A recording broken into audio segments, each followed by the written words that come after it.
네, 여러분 안녕하십니까. 미국 판문점 회동 때 트럼프 김정은을 1m도 되지 않는 거리에서 밀착 취재했던 미국 폭스뉴스 진행자 터커 칼슨이 말했습니다.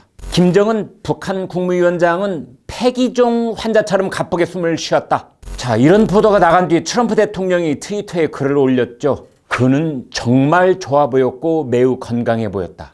자, 어느 쪽이 진실일까요? 둘은 자신들의 주관적 느낌을 말했을 뿐일까요? 혹시 둘이 다투고 있는 중일까요? 우리는 여기서 한 가지만 말할 수 있습니다. 트럼프는 말을 꾸며서 해야 할 사람입니다. 트럼프는 김정은을 치켜 세우고 미국 판문점 회동을 두고두고 팔고 다녀야 할 재선 후보자입니다. 폭스뉴스 진행자는 이럴 필요도 저럴 필요도 없는 사람이죠. 오히려 폭스뉴스는 트럼프와 가장 가까운 언론입니다. 폭스뉴스는 판문점의 트럼프를 가장 행복한 표정이었다고도 했습니다. 그런데 그런 폭스뉴스 칼슨이 김정은 건강 상태를 놓고 트럼프와 전혀 다른 얘기를 했습니다. 자, 이렇게 말했습니다. 나는 김정은의 바로 옆에 있었다. 그를 접촉할 수 있을 정도로 가까웠다. 그는 쌕쌕거리는 숨소리를 냈고 마치 폐기종 환자처럼 가쁘게 숨을 쉬었다. 역사적인 순간을 맞아 벅찬 감정에 호흡이 가빠질 수 있다는 점을 인정한다 하더라도 비전문가로서의 내 느낌은 그가 매우 건강이 좋지 않다는 것이다.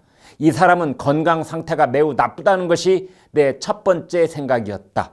네, 아마도 대한민국 국정원, 미국 CIA, 일본 내각 조사실, 이런 여러 나라 정보기관에서는 이 문제를 가장 중요하게 다루고 있을지도 모릅니다. 청와대도 판문점에서 돌아와 이 문제를 거론했을 가능성이 높습니다. 그러나 김정은은 아직 젊습니다. 신중한 분석이 필요합니다.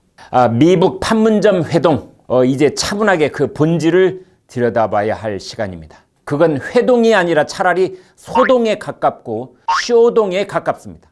김정은은 트럼프를 만나자마자 그가 정식으로 만날 것을 제안하신 사실을 어제 오후 늦게야 알게 됐다.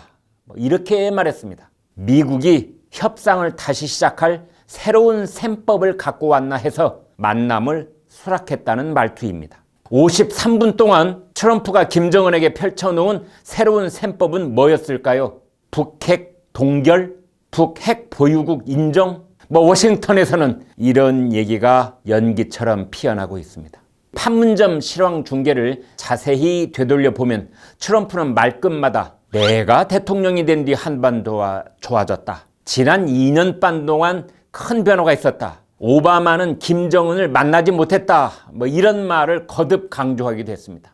재선용 선거 유세를 방불케 했습니다. 쇼 비즈니스다. 리얼리티 쇼다. 이런 말이 나오는 이유입니다. 그런 트럼프가 김정은을 매우 건강해 보였다고 했습니다.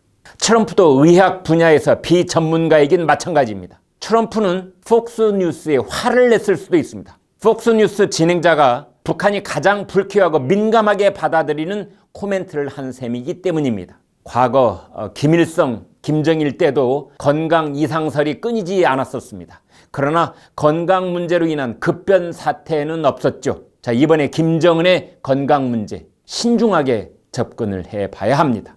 판문점에서 트럼프와 김정은이 만나던 첫 장면을 되돌려 보겠습니다. 미국 측 경호원이 자유의 집 유리문을 열었습니다. 문 안쪽에 문 대통령과 나란히 서 있던 트럼프는 앞으로 걸어서 밖으로 나오고 문 대통령은 그대로 유리문 뒤에 서 있는 모습이었습니다.